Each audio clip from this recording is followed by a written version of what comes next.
Heute versuche ich mich an unserer ersten Profi-Alterung. Um das irgendwie sinnvoll hinzubekommen, zeige ich euch die Verwendung der AMO Railcenter Solution Box. Wir sehen uns alle Schritte an, die ich dem Rocco TDS-Wagen als absoluter Anfänger zumute. Ob mir so eine coole Wagenalterung gelingt oder der Wagen anschließend reif für den Müll ist, werden wir sehen. Grüß euch zu einem Video der MOBA-Manufaktur.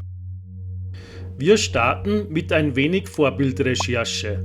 Dazu befrage ich Google nach Bahnbilder TDS und siehe da, man findet da schon einige abgeranzte Wagen, die uns als Vorbild dienen. Die Rechte der Bilder liegen natürlich bei den jeweiligen Inhabern. Ich zeige nur die Suche danach. Auch haben wir hier ein aktuelles Rocco-Set dieser Wagen. Das Set gibt es aktuell für nur 55 € im Handel.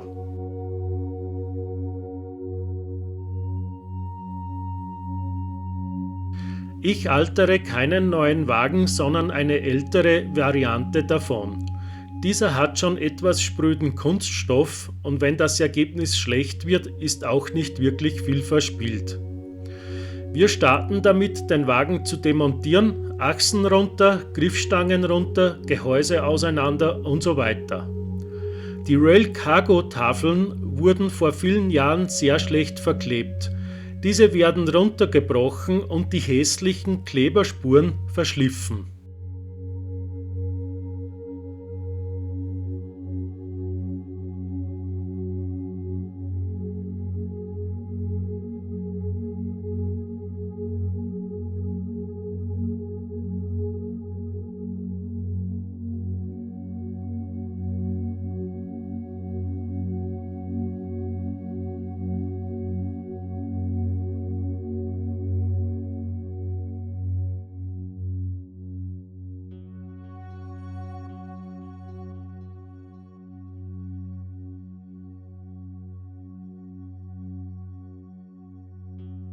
Diese Kleberspuren haben mich dann aber auf die Idee gebracht, dem Wagen auch ein paar rustikale Beschädigungen zu verpassen. Also Dellen, massive Abschürfungen oder ähnliches. Sieht man so auch teilweise am Vorbild, so als wäre da und dort mal ein Kohlekran dagegen gerumpelt. Im Nachhinein finde ich aber, habe ich mit dem Lötkolben etwas übertrieben. Manchmal ist weniger halt einfach mehr.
Damit ich die Teile gut handeln kann, habe ich diesen Handgriffe verpasst. Erstens toucht man so nicht immer in die frische Farbe und es ist einfach auch praktischer. Die Styrodur-Zuschnitte wurden einfach vorsichtig mit Heißkleber angebracht.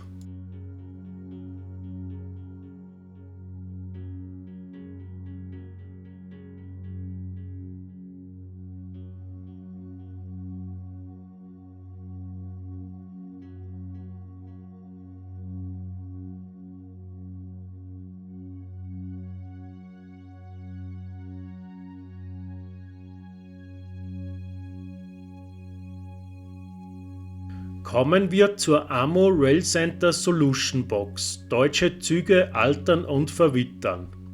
Diese Box wurde mir freundlicherweise von Noch für dieses Experiment zur Verfügung gestellt. Besten Dank dafür.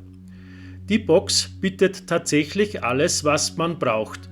Grundierungen, Verdünner, die jeweiligen Farben und auch Spezialsachen wie das Chipping Fluid. Genauer sehen wir uns das dann bei jedem Arbeitsschritt an. Was ich hier noch herausheben möchte, das geniale Solution Book. Hier wird genau erklärt, wie man die Schritte ausführen soll. Nimmt man Pinsel oder Airbrush, welche Mischung, wie viel Bar Druck, wie viel Sprühabstand, die Trocknungszeit und noch vieles mehr.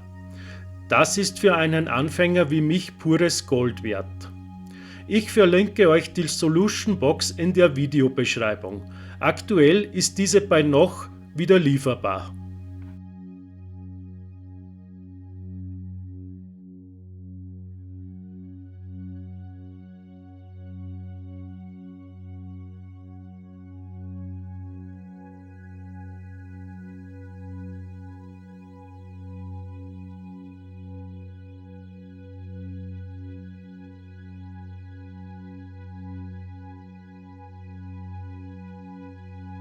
Laut Buch starten wir mit einer Grundierung, damit später die Farben gut halten, sich also gut binden können.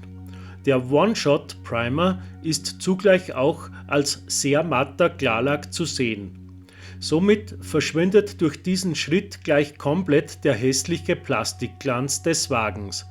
Wie meinte Seps 1:87, das wäre dann schon der erste Alterungsschritt. Ich nutze auch keine Profi-Airbrush, sondern nur ein Einsteigergerät. Trocknungszeit haben wir hier 24 Stunden.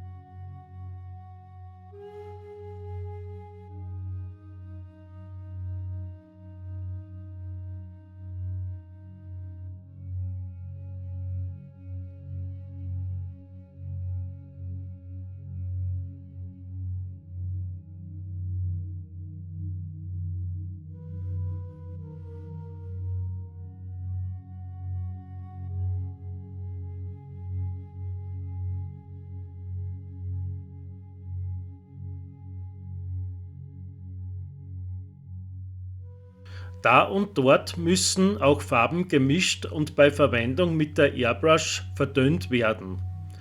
Alles im Buch sehr gut beschrieben. Mischbecher, 3 Tropfen Dark Rust und 3 Tropfen Machine Black. Das wäre ein Verhältnis von 50:50. Der Ablauftest am Rand des Mischgefäßes verrät, wenn es für die Airbrush passt oder noch zu dick oder sogar zu dünn ist.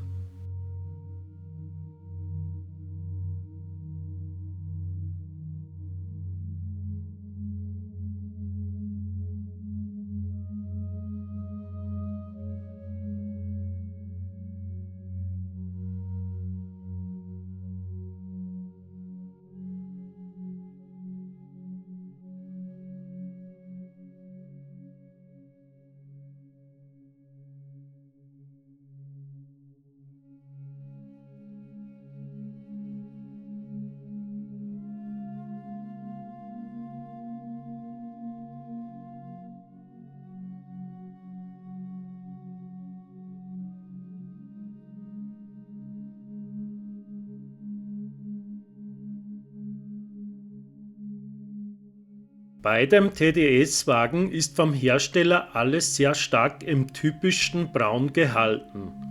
Um dies vorab schon etwas aufzupeppen, ändern wir stellenweise die Grundfarben. Die Blattfedern und die Bremsklötze bekommen Dark Rust. Die Puffer und noch ein paar Kleinigkeiten bekommen Machine Black. Aufgetragen mit einem feinen, weichen Pinsel, ohne diese zu verdünnen.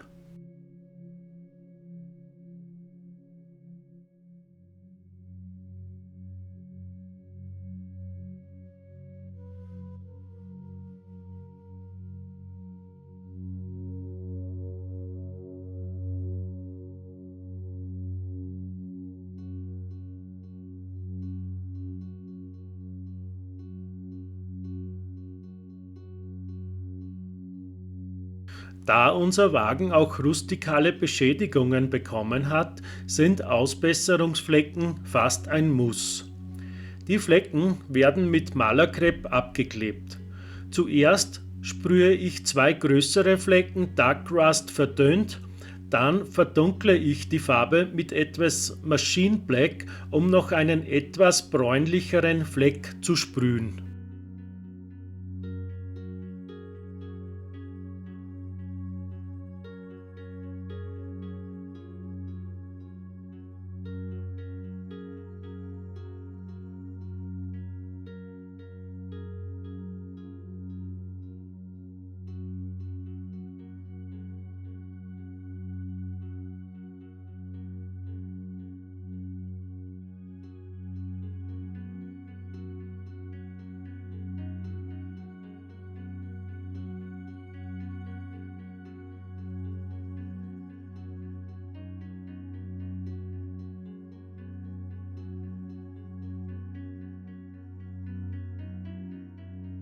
Kommen wir zum Chipping, also Kratzer und Abplatzungen in der Farbe. Darunter kommt normalerweise eine andere Farbe oder auch Rost zum Vorschein.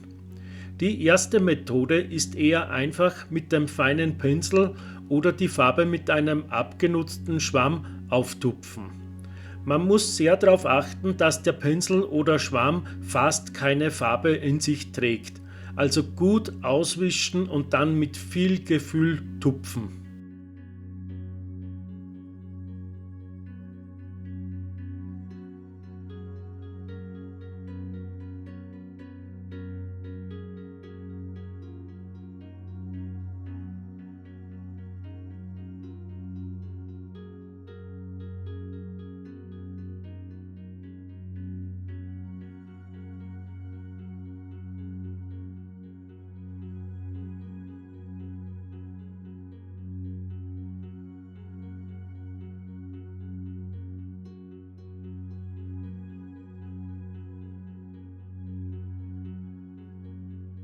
Bei der zweiten Methode nutzen wir das in der Solution Box enthaltene Chipping Fluid. Das habe ich mit der Airbrush aufgetragen, noch bevor ich vorhin die Ausbesserungsflecken gesprüht habe. Somit habe ich nun unter den Flecken das Fluid und kann es mit einem feuchten Pinsel auflösen. So durchbricht man vorsichtig die oberste Farbschicht und das darunter liegende Braun kommt durch. Sehr cool und irgendwie gar nicht so schwierig, wie man es sich vorgestellt hat. Einen groben Fehler habe ich allerdings gemacht. Das Fluid sollte man in 2 bis 3 ganz feinen einzelnen Schichten auftragen, bis es flächig deckt. Ich habe natürlich alles auf einmal und somit viel zu viel draufgeknallt.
Die Filter habe ich auch ausprobiert, jedoch kam hier beim Braun nicht sehr viel durch bei einer Schicht. Man muss sich Filter bissl wie eine Sonnenbrille vorstellen. Damit kann man leicht einen anderen, sehr transparenten Farbton drüber legen. Als Beispiel kann man so einem weißen Schild einen vergilbten Gelbton verpassen. Das werde ich sicher bei einem hellen Kühlwagen oder ähnlichem nochmal probieren.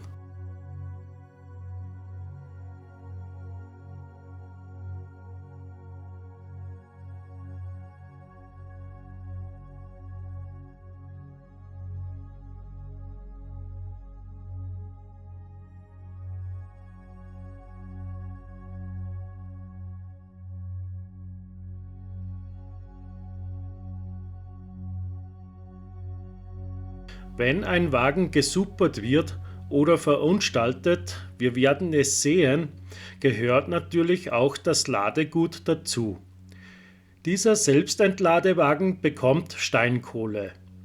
Die originalen Einsätze erhöhe ich mit etwas Alufolie. Diese falte ich für Stabilität und schiebe sie dann in den Wagen. Den Graskleber färbe ich gleich dunkel ein, falls er wo durchscheint. Aufgetragen mit einem Wegwerfpinsel und die Kohle per Hand angestreut und vorsichtig in den Kleber gedrückt. Achtung, die hier verwendeten Produkte gehören nicht zur Solution Box.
Shader, wie der Name schon sagt, ist für Schatten gedacht, also stark transparente Farbe, die schon fertig für die Airbrush ist.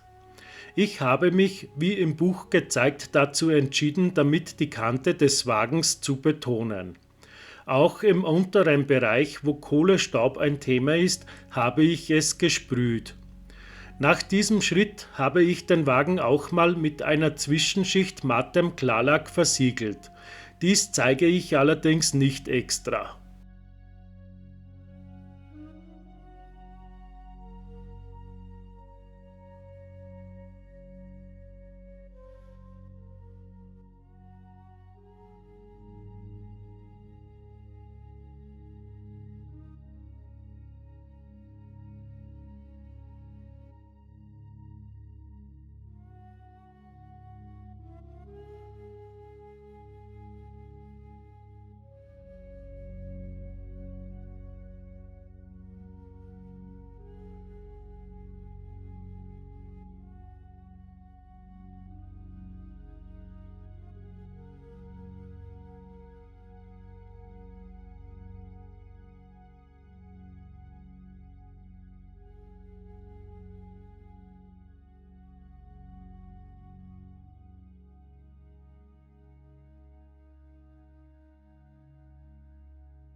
Der Wagen ist frisch versiegelt, also kommen wir zu den Enamelfarben.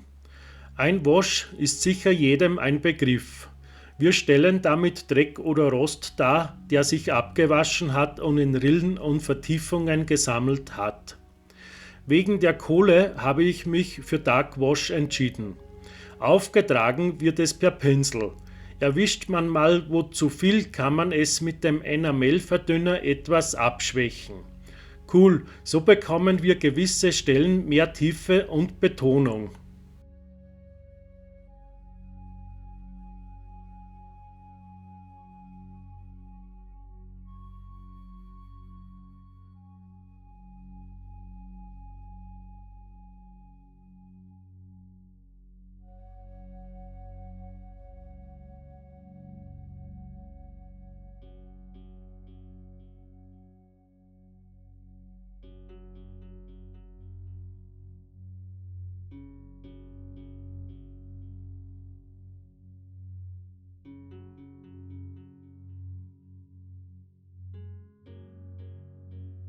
Mit dem Streaking Brush auf Enamelbasis kann man eine Streifenbildung nachstellen.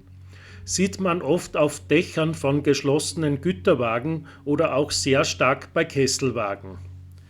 Wir tupfen damit nur kleine Punkte oder Striche auf den Wagen und lassen es laut Anleitung etwas antrocknen.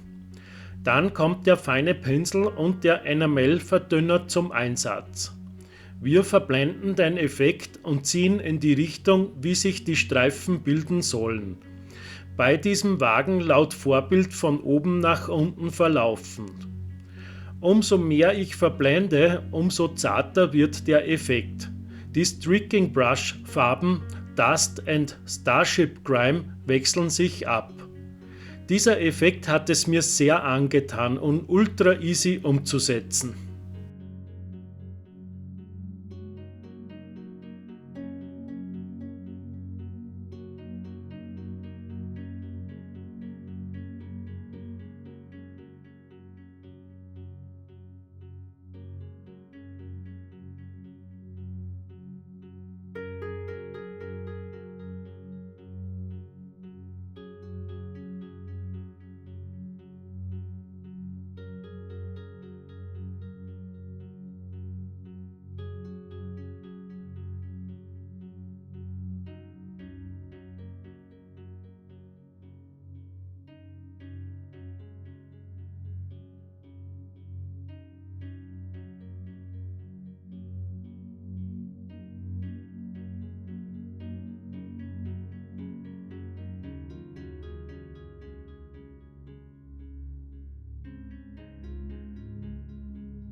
Nun entfernen wir vorsichtig die Styrodurgriffe und bauen den Wagen wieder zusammen.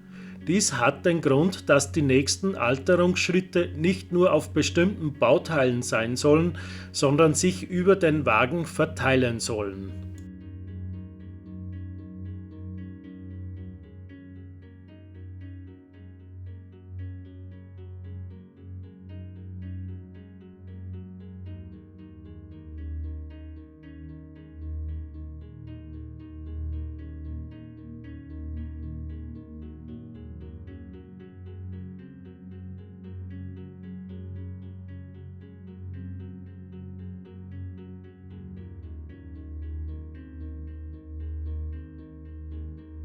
Farbpigmente, also Trockenfarbe, sollte inzwischen jeder kennen, der sich mit der Modellbahn beschäftigt.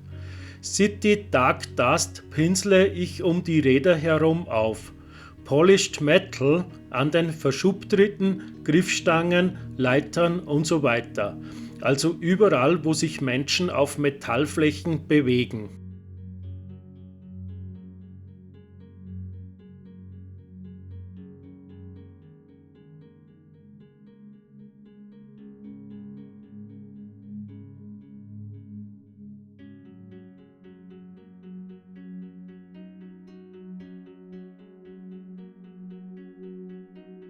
Das i-Tüpfelchen ist für mich noch das ebenfalls in der Box enthaltene Fresh Engine Oil. Dies trage ich an allen Stellen auf, wo im Vorbild bewegliche Teile geschmiert oder gefettet sind. Bei diesem Wagen ist dies ein wenig um die Räder herum, bei der Entladevorrichtung und bei den Lagern und Hubzylindern der Haube. Um den Übergang zum Schmierfett stellenweise wieder etwas seichter zu machen, kann es mit dem Enamel-Verdünner etwas entschärft werden.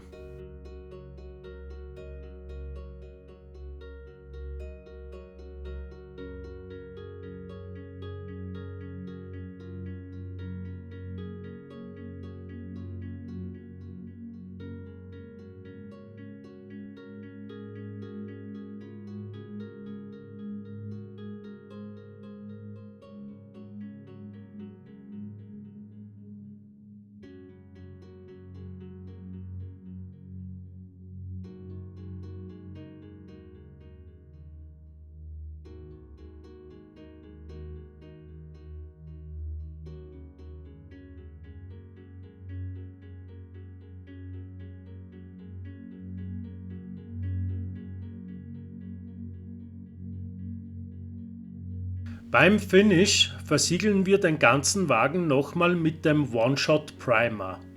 Hier habe ich leider etwas zu dick aufgetragen, was einige Effekte dann stärker entschärft hat wie gedacht. Also beim nächsten Mal weniger Klarlack oder vorher den Effekt stärker betonen.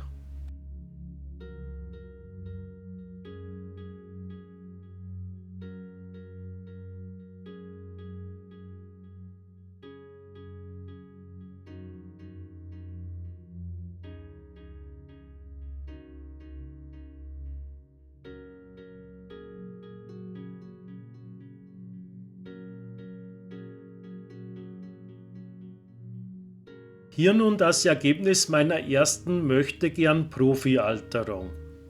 Ich habe ca. 5 bis 7 Stunden für diesen Wagen gebraucht, natürlich mit Zwischenpausen wegen der Trocknungszeiten.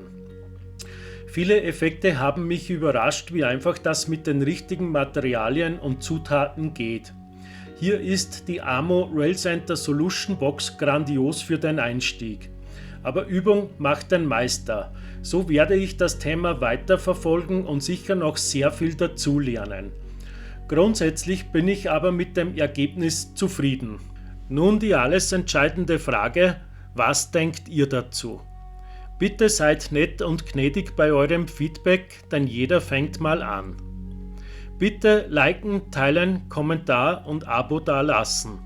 Für euch weniger Aufwand als so eine Wagenalterung und für uns sehr motivierend und wertschätzend. Danke euch fürs Durchhalten und auch nochmal danke an Noch für die Kooperation mit der Solution Box. Bis zum nächsten Mal, Hans von der MOBA Manufaktur.